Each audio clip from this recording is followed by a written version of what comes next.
twikomereza ikiganiro karakanyuze ndi kumwe n'imfura ya Pastor Mutesi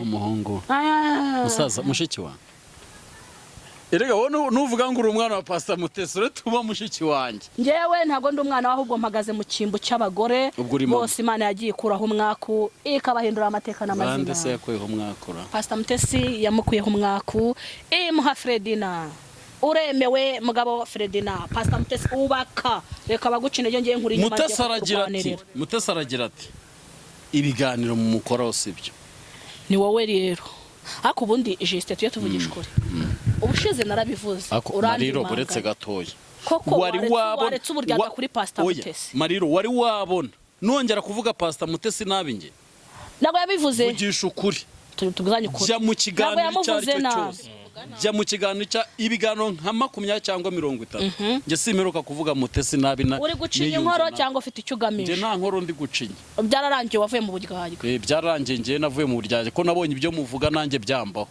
rero kankubwire uriya ntago ari content sibyo oya mumwimukeho tuganira ibintu ahubwo Mutesi keretse nimba atazi ko ari content Nuza yagiye kurahura yumvira hiye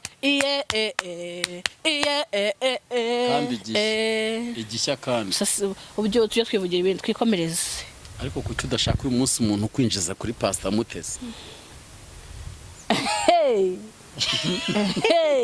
yabange ngo nukubise mukiye wirenze urugo namaze kumenya ko ryamushikiye nanjye ryanyakira umbwira akantu kambaye nigeze kwahukana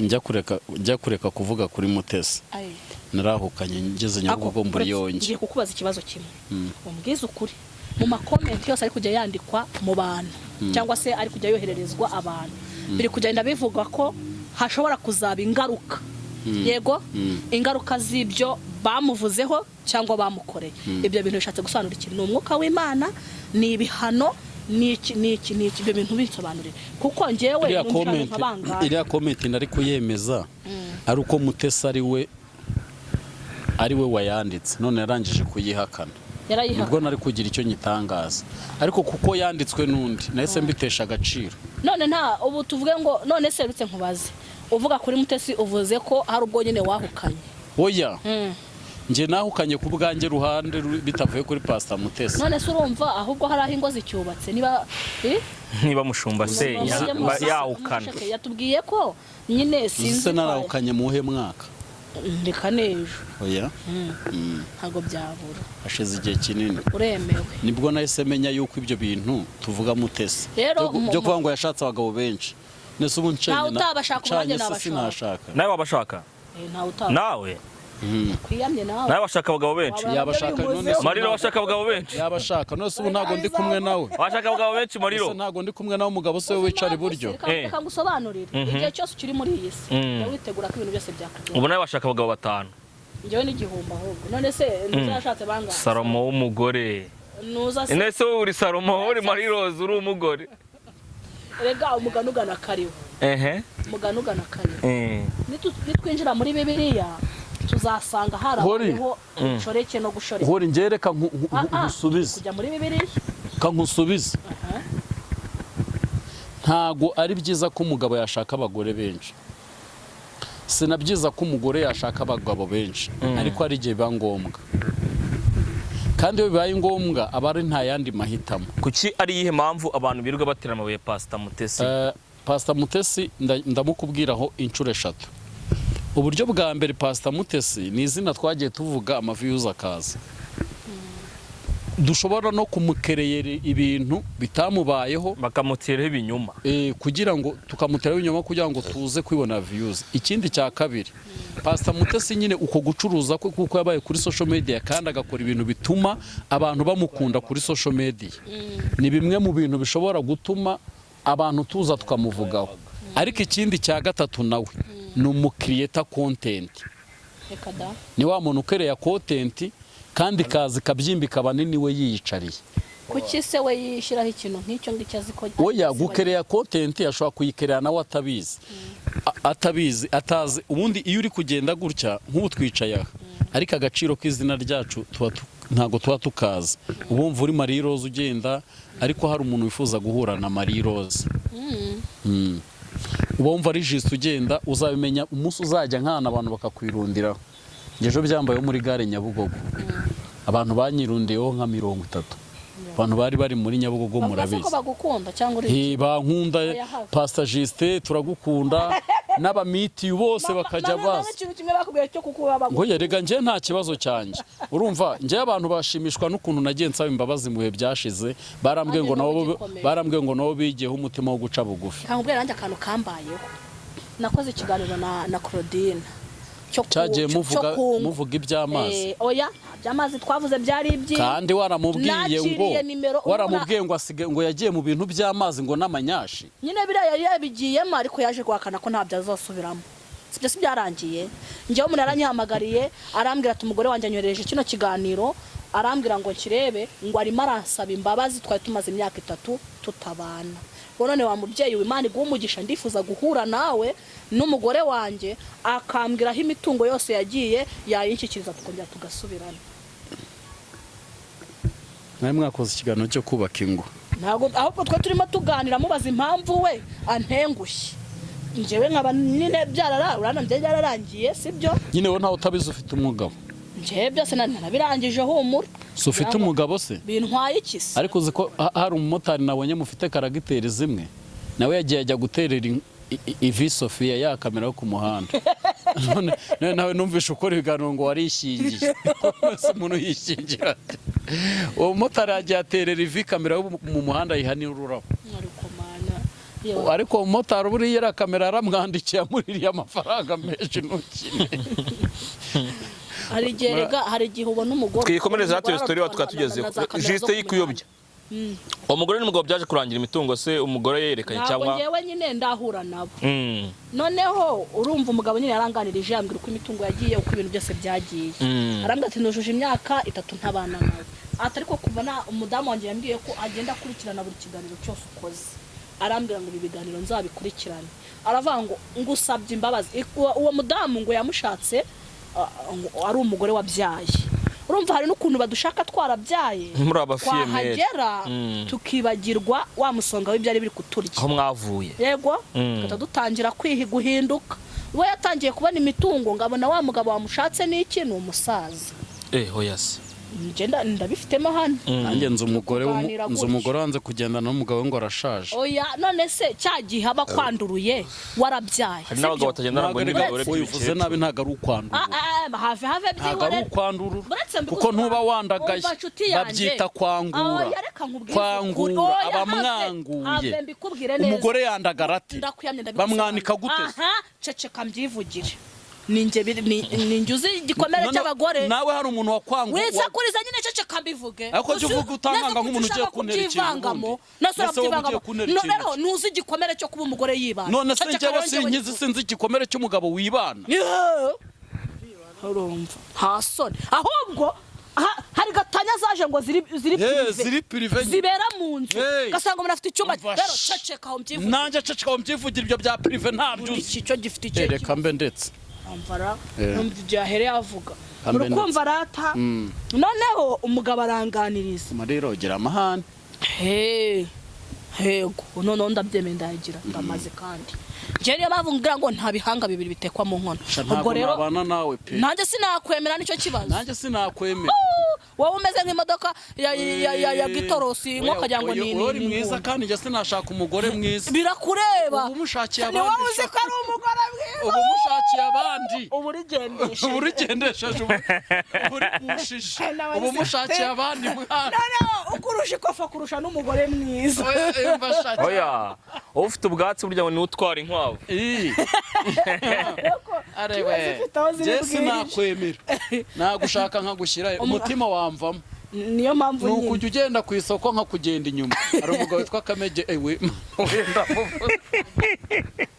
baraza bamvugisha amagambo meza iyo umugore agiye gukora akantu hari igiti cya danje akacyurira yangwa aza kureba wa mukoro gushaka umugore mwiza n'ukuri guje umwami yari afite umugore mwiza noneho ngo igihe kimwe agiye kujya ku rugamba abwira umurinzi we ati uriya mugore size mukingiranye ariko ntihashiye iminsi uzagenda umukingurire umwami ngo arigendera, umwami atararenga agasozi kamwe yagiye kubona abona wa mugaragu waje yiruka ngo none se databuja ko urufunguzo wampaye atari rwo.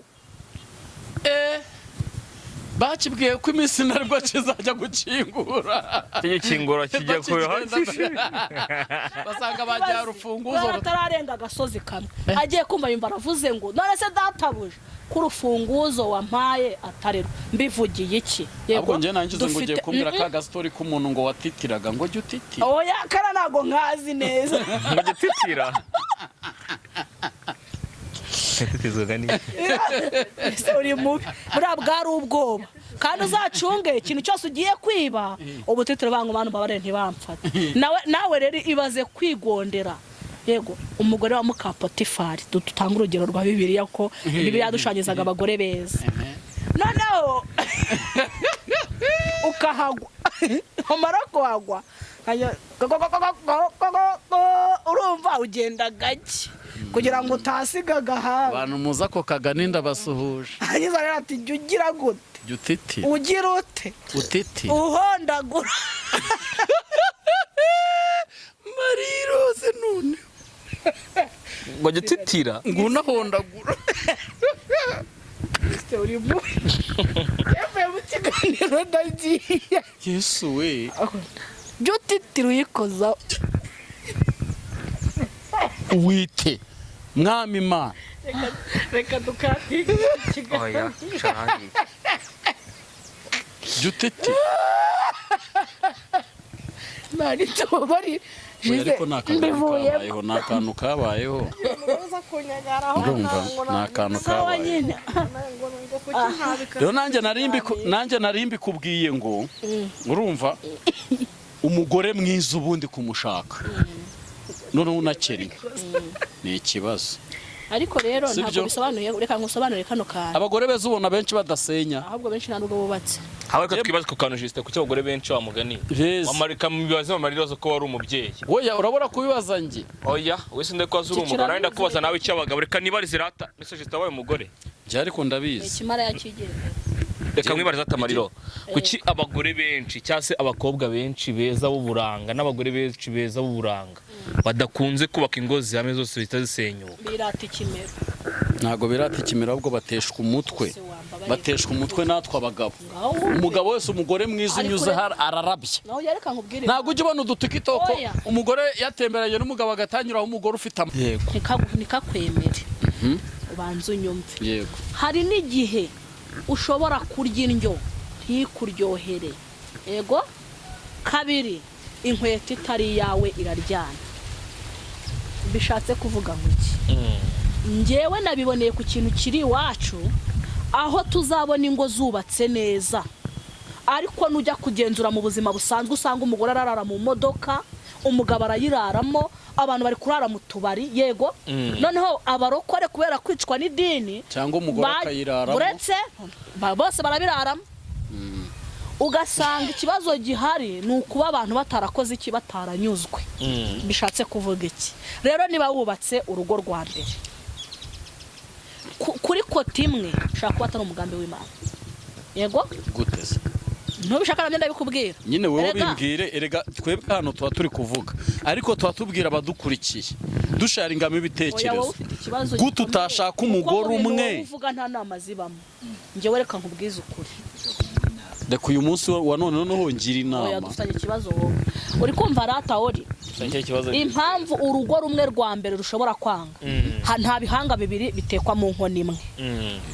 Biba bisaba ko igihanga kimwe kiri buce bugufi, ikindi kikajya hejuru. Umugore yaba ashyira hejuru, umugabo kikagenda akamanuka kugira ngo abashe kugira gute kubaka. Umugabo nawe yaba ashyira hejuru, umugore agaca bugufi kugira ngo uru rugo rubashe kubaka. Si ibintu bibiri mvuze. Hari igihe wa mugore nawe aba adashaka guca bugufi, nawe akajya hejuru. Noneho ugasanga aba bantu babiri ntibari buhuze. Yego nimvuga isahane uravuga isafuriya. Yego twebwe ubwacu tuze gusanga tutifatanyamo guhuza. Nidusanga tutabyifitemo biraza kuba ngombwa ko dutandukana. Aho wahumvishe neza. Bivuga ngo nta bihanga bibiri muki mu nkono. Hejuru ya Satani hari iki? subiza twihute. hari Imana, Hejuru y'umugabo hari iki? hari undi mugabo. Ntwongere kugira. oya hejuru y'umugabo ntabwo hari undi burya hirya y'umugabo hari undi ariko uraseze y'umugabo hari Mumbabarire undi uyu mugani sinkuzi neza njya nkunda kuwuvuga ariko mugani barawugoretse. Naravuze ngo uwagiciye niwe waki babivuga guki? ukigize niwe ukigiramo. Oya uwagiciye si ugicunda. si ugicundamo. Murakoze cyane. uwagiciye inkondo si ugicundamo. Ego uwagiciye inkondo si ugicundamo. Igisabo. Njye nangize ngo ni igihugu. Uzi ko igihugu kigeraho gihera. Hakundi warasaze. Niwe igenzura usanga uri muzima.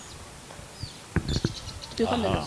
Ubwo sinasubije abantu n'abandi nabo uko babyumva baze kutubwira. Umva ngiye ko mbyumva.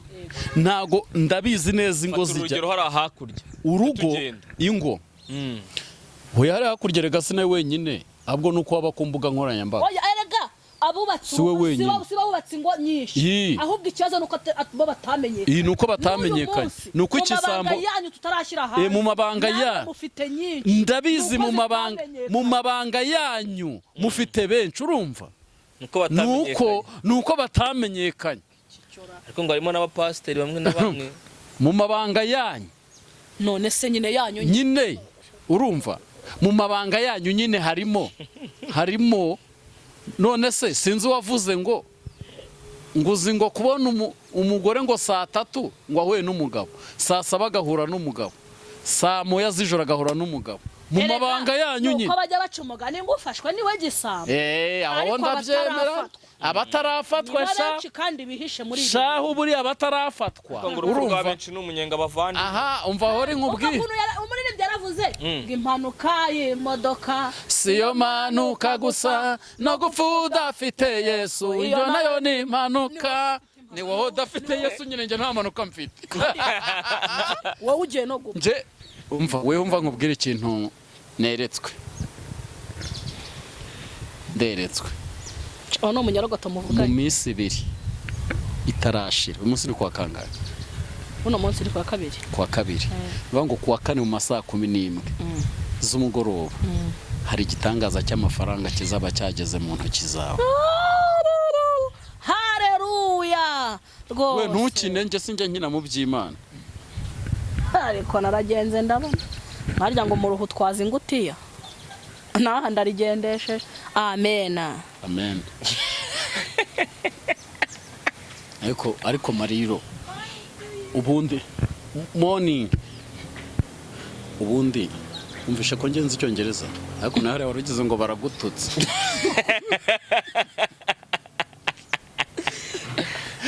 Ko baroza kantu ka morning nta kazi yaragize ngo baramututse. Jereka mbwira abantu badukurikiye umugore n'umugabo. Umugore ashobora gushaka umugabo. Ku iki gihe usigaye wumva umugore uvuga ko yarashatse ngo umugore yarashatse kandi ubundi umugore arashakwa. Abagore b'iminsi barashatse. Ubwo cyumva umugore avuga ngo narashatse menya ko uwo mugore ni igishegabo. Mama we ni igishegabo. Uwo mugore ntago yashatse uriya yarashatse. Mama we ni igishegabo. Ntago yashatse uriya yarashatse. Iyo banditse kuri ruza bavuga ko wabonye ari nde bavuga ko yashatse. Bavuga ko ari nde washatse. Impamvu nuko umugabo atari muri social media.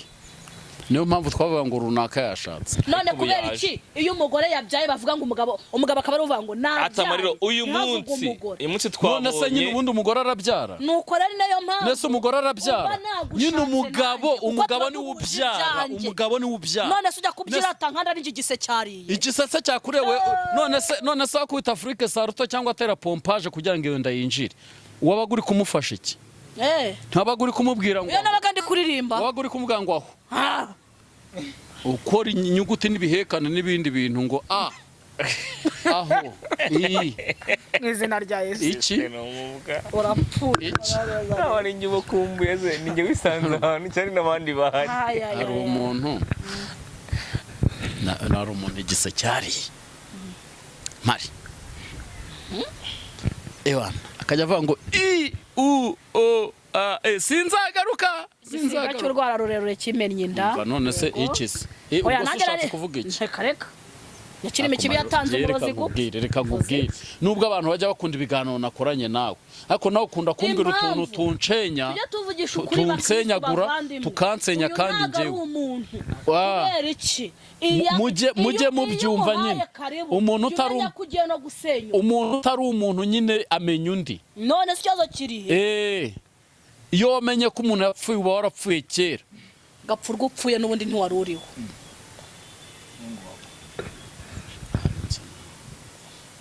nibwo bwa mbere si ubibona umugabo wigurira panache ndagukomeraho senyese urakoze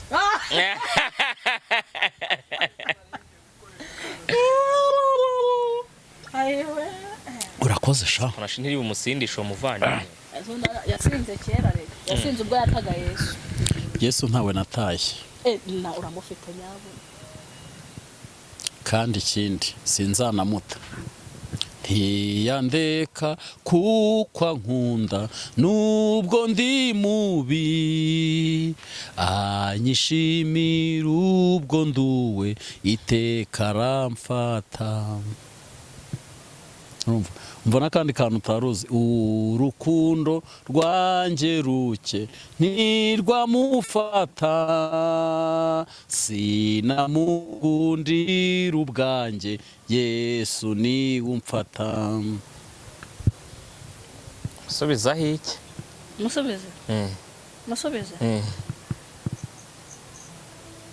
rero musubije namubabaza ariko mwabaye oya aho ngaho idura yibuze iyo yaje uhita mbomorera aha ngaha idura yibuze ahita agira ate idara yibuze ahita mbomora aha ngaha ntiyavuze se cyaje ngo yambomora njye abantu baranyandikiye turiya mugore ushaka kukubomora nyamaze utuzatwumvire nimba afite ikibomozo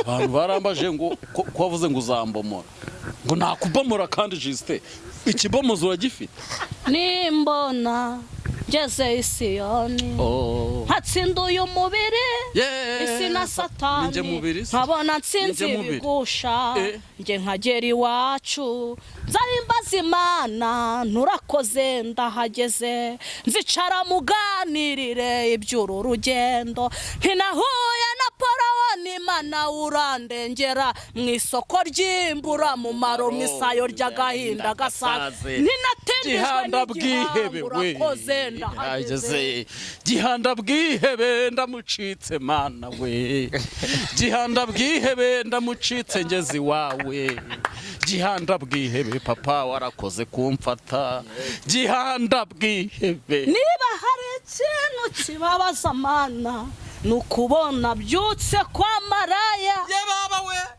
none umuntu wabyaye Dawidi aravuga ati sumwanzi wanutse sinumuturanyi wanjye nari kumwihisha ahubwo ni wowe twagendanaga byose narabikubwiye sha nicyo nziza byose narabikubwiye urambwira ngo ugiye kumbomora bamunogora amaso darira kanuye murebeye maze subiza amaso inyuma wibuka aho wavuye hariyo migisha yose Imana yaguhaye mu migisha Imana yampaye nawe urimo ntago ari byo nukuri amusori nako mbabarira kuko icyongereza numvisha utakizi amusori gasuriro aho uvuye sinababwiye ngo ntacyazi gusa ahari umwenge wose agomba guca ibiharanga noneho ntanansa anisona bafite reka nawe rero birakarira sakwe Satani n'umugome umanike mu giti inyoni zibidomagure so ngwindirimbo ya Marie-Rose bije gute koko Nyirabasare kuri base yahetse umwana ari macuri yahuye nande n'umutubuzi mugurira icupa agiye mu ngutiya asanga bazi ubu uravuze ngo iri cupa narikuye mu ngutiya koko